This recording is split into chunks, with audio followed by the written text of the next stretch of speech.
ಇಂಥವರನ್ನು ಪತ್ತೆ ಕಠಿಣವಾದ ಕ್ರಮ ಇಂಥವ್ರ ವಿರುದ್ಧ ಕ್ರಮ ಕೈಗೊಳ್ಬೇಕು.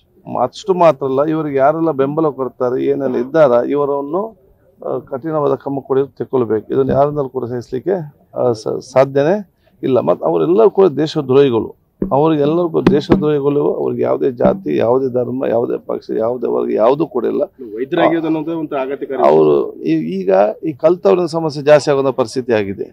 ಆದ ಕಾರಣ ಈ ಎಲ್ಲ ವಿಚಾರಗಳಲ್ಲಿ ಅವರು ಐದ್ಯರೇ ಇರಲಿ ಯಾರೇ ಇರಲಿ ಅದಕ್ಕೆ ಇದನ್ನು ಬುಡ ಸಮೇತ ಕಿತ್ತು ಬಿಸುವ ಕೆಲಸವನ್ನು ಅದೇ ಕೇಂದ್ರ ಸರ್ಕಾರ ಇರಲಿ, ಸಂಬಂಧ ರಾಜ್ಯ ಸರ್ಕಾರ ಇರಲಿ, ಎಲ್ಲ ಜೊತೆ ಸೇರಿ ಒಗ್ಗಟ್ಟಿನಿಂದ ಇದನ್ನು ನಿಭಾಯಿಸಬೇಕು. ಮತ್ತು ಜನಸಾಮಾನ್ಯ ಕೂಡ ಸಂಪೂರ್ಣವಾದ ಅದಕ್ಕೆ ಈ ರೀತಿಯ ಸಹಕಾರ ಕೊಡುವಂಥ ವ್ಯವಸ್ಥೆ ಆಗಬೇಕು ಪ್ರತಿಯೊಬ್ಬರು ಕೂಡ.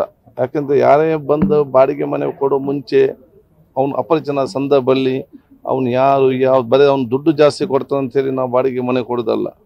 ಅವನ ಬ್ಯಾಕ್ಗ್ರೌಂಡ್ ಏನು ಯಾವುದು ಅಂತ ಹೇಳಿಕೊಂಡು ಅವರ ಆಧಾರ ತಗೊಂಡು ಪೊಲೀಸಲ್ಲಿ ಅವರ ಇನ್ಫಾರ್ಮೇಷನ್ ಇಟ್ಟುಕೊಂಡು ಸಿಸ್ಟಮ್ಯಾಟಿಕ್ ಆಗಿ ನಾವು ಕೂಡ ಜನಸಾಮಾನ್ಯ ಕೂಡ ಸಹಕರಿತು ಕೊಡಬೇಕು ಅಂತ ಇಂಥ ಹಲವಾರು ಕಟ್ಟುನಿಟ್ಟಿನ ಕ್ರಮವನ್ನು ಇವತ್ತು ನಾವು ತೆಗೆದುಕೊಳ್ಳುವ ಅಗತ್ಯ ಇದೆ ಹೇಳಲಿಕ್ಕೆ ಬಯಸ್ತೇನೆ. ನಾವು ವಿಧಾನಸೌಧಕ್ಕೆ ಹಿಂದಿನಿಂದಲೂ ಕೂಡ ಹೆಚ್ಚಿನ ಭದ್ರತೆ ಮತ್ತು ಸುರಕ್ಷಿತ ವಾತಾವರಣ ನಿರ್ಮಾಣ ಮಾಡಲಿಕ್ಕೆ ಎಲ್ಲ ಕ್ರಮ ಕೈಗೊಂಡಿದ್ದೇವೆ.